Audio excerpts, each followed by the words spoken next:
শুভ সকাল বন্ধুরা, আশা করি তোমরা সবাই খুব খুব ভালো আছো। নতুন আর একটি ব্লগে তোমাদের সবাইকে স্বাগত। যে ব্লগ তোমাদের দেব বলেছিলাম সেই ব্লগ নিয়েই হাজির হয়ে গেলাম। প্রচুর রোদ, চলে এসেছি যে ধান কাটতে। বন্ধুরা বলেছিলাম শেয়ার করব তোমাদের সঙ্গে, এই যে চলে এসেছি। সত্যি মাঠে এসে কাজ করার যে কষ্টটা, মানে কোনো বছর আসিনি তো, এবছরে এসেছি, বুঝতে পারছি যে মানুষ কতটা কষ্ট করে। তবুও এখন সুবিধা হয়েছে, এই যে গাড়ি নেমেছে ধান কাটার জন্য, কিন্তু আগে তো সব হাতে হাতে কাটতে হতো, কতটা কষ্ট হতো মানুষের।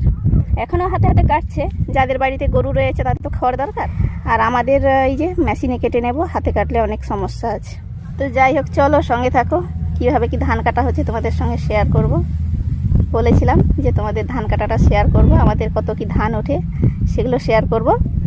প্রচুর রোদ, ছাতাটা নিয়ে এসেছি বলে, না হলে এই রোদে এত ফাঁকা মাঠে কী যে অবস্থা হতো।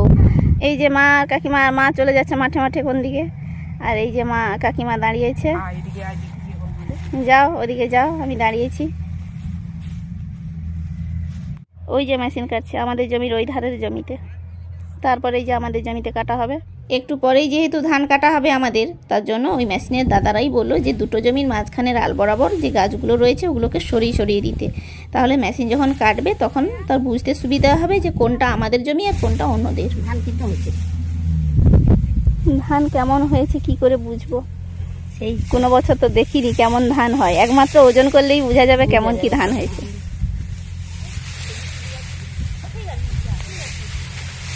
আজকে আর দুপুরে রান্না হলো না, হ্যাঁ পান্তা ভাত দুপুরে। আসলে এই ধান কাটাটা নিয়ে অনেকটাই সমস্যায় পড়ে গেছিলাম, কারণ এই মেশিনে দাদারা বলেছিল যে বিকেল 5:30 থেকে 6টার দিকে কাটা হবে। তখন ধান কেটে গুছিয়ে উঠতেই প্রায় রাত 10টা থেকে 11টা বাজবে। আর যেহেতু বাড়িতে কোনো ছেলে নেই, এই আমরা মেয়েরা এত রাতে অনেকটাই সমস্যায় পড়ে যেতাম। তার জন্য অনেক বলাবলি করতে বললো এখনই ধান কাটা হবে, তো তার জন্য ছুটে সব কিছু নিয়ে মাঠে চলে এলাম। তো এই কারণে পুজো রান্না বান্না কিচ্ছু হয়নি, আর পুজো হয়নি মানে কেউ কিছু খাইও নি।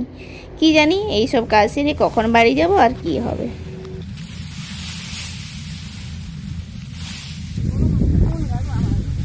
এই এদিকের গুলো তাদের, এদিকে গুলো আমাদের।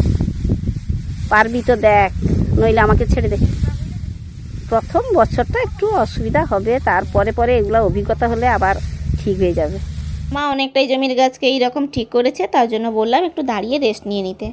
আর যেহেতু আরও অনেকটা জমি বাকি রয়েছে, তার জন্য আমি একটু শুরু করে ফেললাম, কারণ গাড়ি কাটছে মানে বেশি দেরি হবে না, সঙ্গে সঙ্গেই চলে আসবে এক্ষুনি।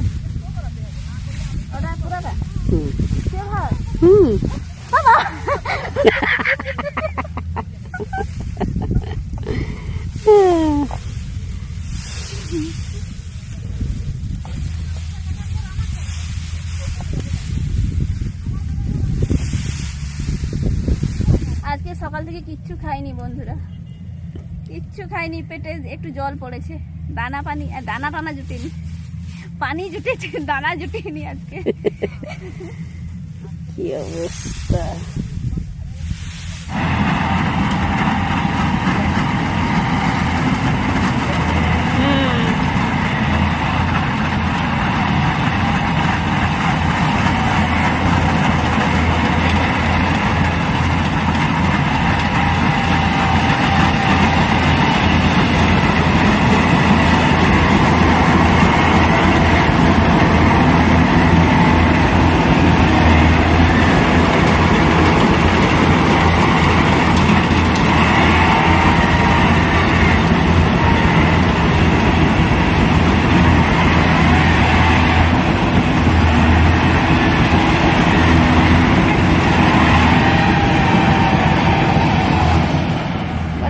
রোদে ভাজা হতেই এসছি এখানে।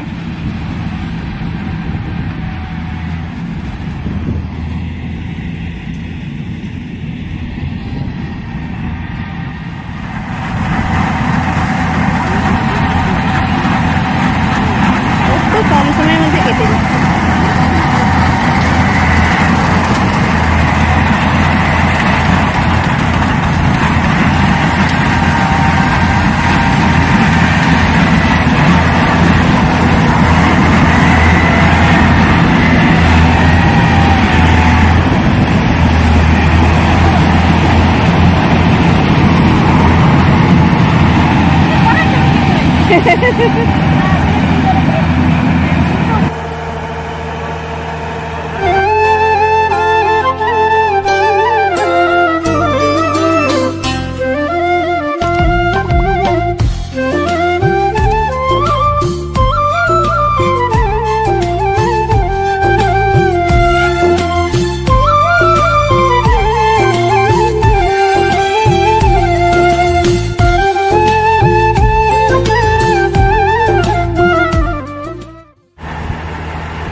প্রথমবার যখন এত কষ্টের ফসলকে একটা জায়গায় জমা হতে দেখলাম, মনে হচ্ছিল যেন মা লক্ষ্মী দুহাত ভরে ধান ঢেলে দিচ্ছেন। সত্যি এ এক অনাবিল আনন্দ। মা তো আনন্দে হাততালি দিতে শুরু করেছিল। পুরো জমিটা একবারে কাটা গেল না, তাই প্রথমবারের ধান দিয়ে আবার একবার কাটা শুরু করলো। সত্যি বলতে কি, তোমাদেরকে যেমন এই মেশিনে ধান কাটাটা এত পাশ থেকে দেখাচ্ছি, আমিও কিন্তু জীবনে এই প্রথমবার মেশিনে ধান কাটা দেখছি, তাও আবার এতটা কাছ থেকে।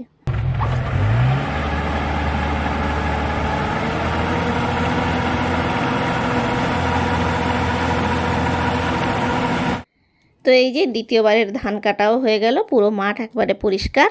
এবারে কাটা হবে আমার ছোট কাকিমাদের বাড়ির ধান।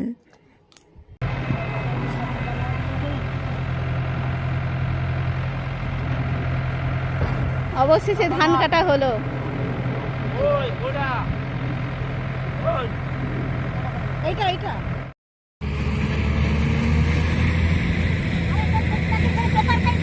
হ্যাঁ, উঠি পারবে তো গইল। এই ধানকে আবার রোদে দিয়ে একেবারে ভালোভাবে শুকাতে হবে, না হলে ধানে যদি কাঁচা ভাব থেকে যায়, সেই ধান আবার পরে নষ্ট হয়ে যেতে পারে। তার জন্য মা ধানগুলোকে ভালোভাবে মিলিয়ে দিচ্ছে। এই ধানটা পড়ছে আমার ছোটো কাকিমাদের, ওদেরও দুবারে কাটতে হবে। এই যে প্রথমবারের ধানটা দিচ্ছে, তারপর আবার একবার কাটতে হবে। প্রচুর রোদ, অবস্থা খারাপ, পুরো ঘেমে গেছে। এই যে মা কাকিমাকে দেখো, হাতের অবস্থা।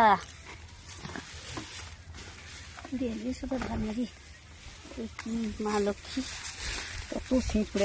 এতটা প্রখর রোদ যে তোমাদের কি আর বলবো।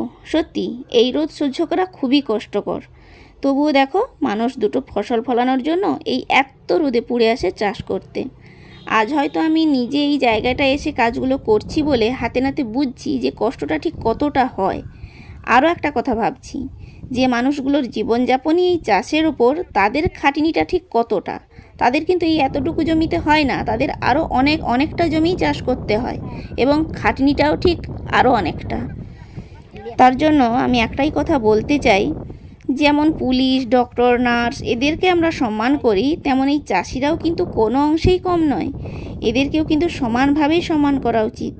কারণ এরা যদি সঠিক সময়ে মানুষের মুখে দুমুঠো অন্ন না তুলে দিত না, মানুষকে তখন ওই টাকা পয়সায় চিবিয়ে খেয়ে পেট ভরাতে হতো। তো এই যে আমি আর কাকিমা আছি, মাকে বাড়ি পাঠিয়ে দিয়েছি। আমি আর কাকিমা একটু ধানে পা বুলিয়ে দিয়ে একটু বসবো, আবার একবার ধানে পা বুলিয়ে দিয়ে বাড়ি যাব। ততক্ষণে মা গিয়ে পুজো টুজোগুলো সারবে। কি ধান মিলে দিয়ে হাওয়া খাচ্ছে নাকি? সকাল থেকে পেটে তো দানা পড়েনি, এখন বাজে বেলা 1টা। কাকিমা বলছে যে আমি বসে বসে একটু হাওয়া খাই, তারপর বাড়ি যাব। হাওয়া খাই, গাছের ছায়ায় বসে হাওয়া খাওয়া ছাড়া আর কি গতি আছে। গাছটাই বা দেখিনি, এই যে গাছ। এখন মাঠ আর সবুজ নেই, মাঠ হয়ে গেছে সোনালি। এই জমিটাতে ধান আছে, কাটেনি এখনো, একদম শুয়ে গেছে গাছ। মাঝখানটায় গাছ দাঁড়িয়ে আছে, সাইডগুলো শুয়ে গেছে।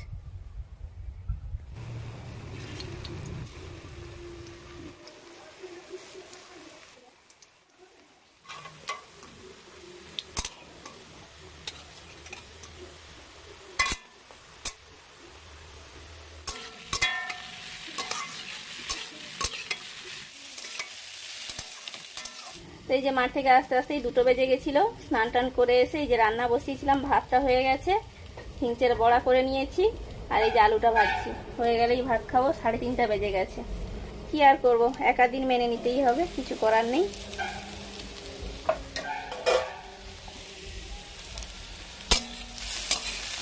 আবার বিকেলে যাব মাঠে, কারণ ধানগুলো রোদে দেওয়া আছে, ওগুলো আবার গুছিয়ে ওইখানেই ঢাকা দিয়ে আসবো।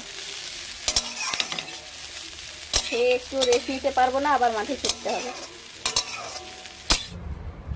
তো এই যে আলু ভাজা, বড়া ভাজা, মা আর আমার থালা বেড়ে নিয়েছি। আর এই যে চাটনি, আমের চাটনি কালকের ছিল।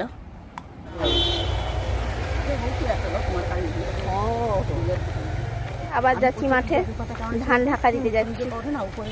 রাতটা থাকবে ধান, তারপর আবার কালকে সকালে রোদে দেওয়া হবে।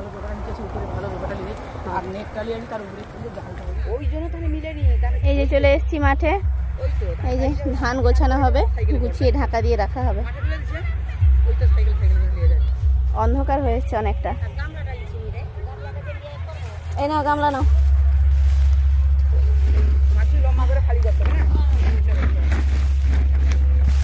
হুম হুম হুম।